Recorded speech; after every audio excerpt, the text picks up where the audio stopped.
If you've been looking for a compact carry and you want to know more about the Ruger LCP 380, this video is for you. Stick around.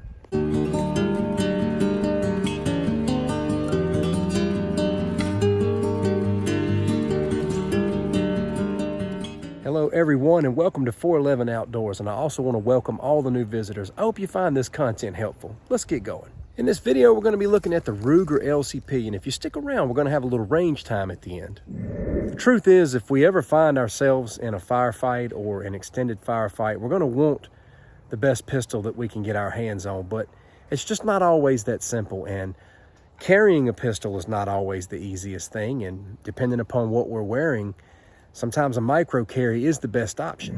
One time I heard an individual refer to the LCP as a little crappy pistol, but my response to that is an LCP is better than an NP, no pistol. Now the LCP is a really small pistol. Here it is right here.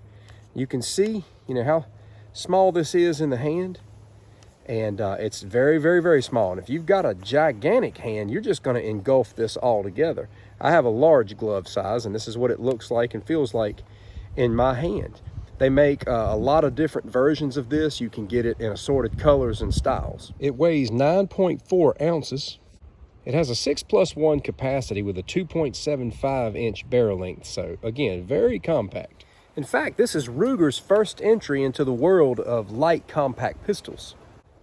Over time, I have talked to a lot of women in particular that talk about how difficult it is to rack certain pistols, and they would talk about their husband getting them a 9mm or some other caliber, but they're not able to rack the slide. And that goes for anyone who may have a weaker wrist, and that could come from maybe past injuries and all sorts of different things. So being able to rack a slide is something that a lot of people want to know a lot about. People have gone out, bought pistols, and realized that the slide was not easy to rack, and it was pretty much useless to them. One of the standout things about the LCP is how easy it is to rack. In this video, I'm not going to get into carrying in the chamber versus not carrying in the chamber. That's a whole nother discussion, but this is easy to rack. In fact, as of recent, I had the opportunity to handle a brand new Ruger LCP, and it was like almost too easy to rack. I personally don't carry this small. In fact, a while back, I reviewed the Ruger EC9S, which is basically the larger version of this in a 9mm.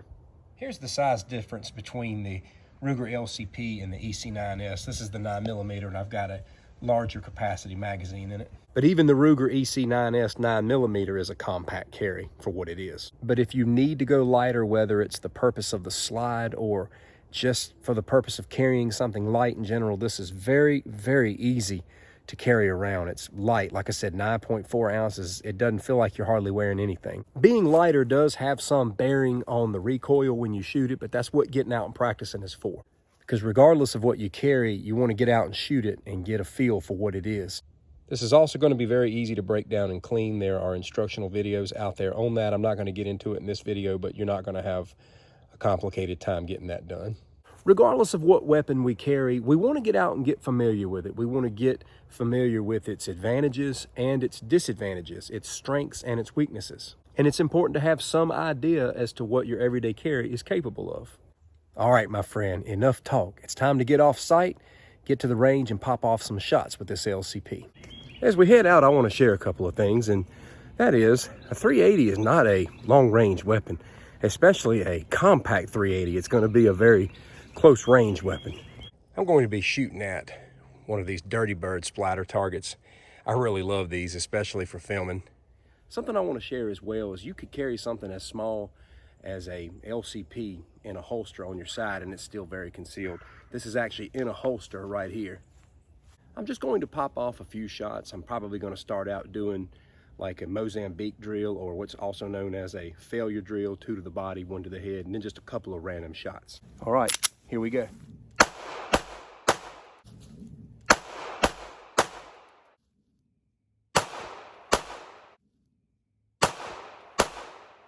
All right, shooting at 15 to 20 feet, I feel I was pretty successful.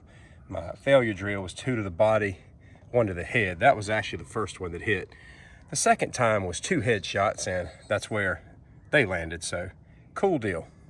You're obviously going to have to deal with some recoil, being that this is small, very light and compact. But at the range I was shooting and the range that this gun would probably be shot, it's not hard to get a handle on it. The LCP is so compact, you almost feel like you can get a good grip on it one-handed, but we want to shoot two-handed, obviously.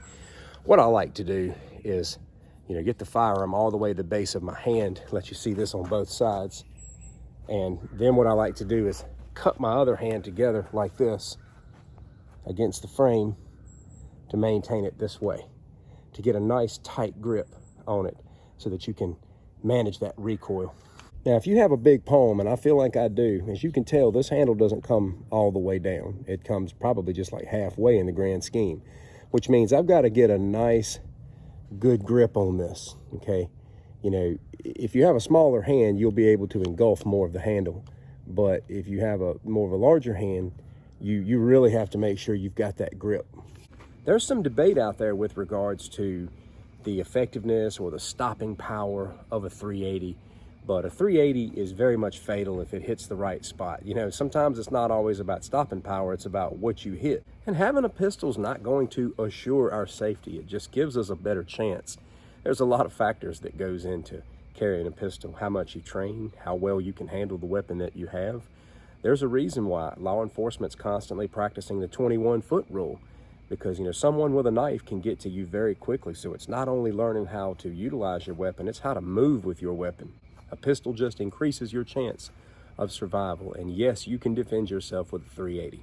I hope you have enjoyed this review. If you got any other questions, or if there's something I missed or something I didn't cover that you want to know more about, be sure to drop that in the comments section, because I don't always necessarily believe I get everything at one time in the video. There's plenty of times where I'll do a review and there'll be something I have totally left out. And that's what the comment section's for, and I try to respond to everyone. So thanks as always for watching, and take care.